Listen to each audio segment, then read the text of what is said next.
दो गवाह। और मुझे आसा की मानद एक नापने की लकड़ी दी गई,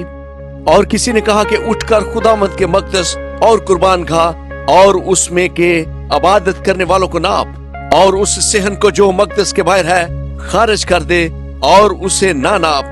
क्योंकि वो गैर कौमों को दे दिया गया है। वो मुकद्दस शहर को 42 महीने तक पामाल करेंगे, और मैं अपने दो गवाहों को इख्तियार दूंगा, और वो टाट ओढ़े हुए 1260 दिन नबूवत करेंगे। ये वही जैतून के दो दरख्त और दो चरागदान हैं जो जमीन के खुदावंद के सामने खड़े हैं, और अगर कोई उन्हें जर पहुंचाना चाहता है तो उनके मुंह से आग निकलकर उनके दुश्मनों को खा जाती है, और अगर कोई उन्हें जर पहुंचाना चाहेगा तो वो जरूर इसी तरह मारा जाएगा। उनको इख्तियार है कि आसमान को बंद कर दें ताकि उनकी नबूवत के जमाना में पानी ना बरसे,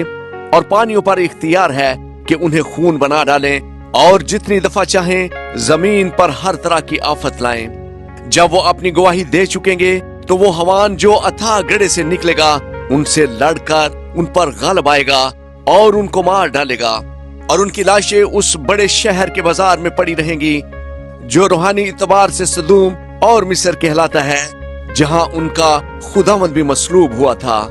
और उम्मतों और कबीलों और अहले जुबान और कौमों में से लोग उनकी लाशों को 3.5 दिन तक देखते रहेंगे,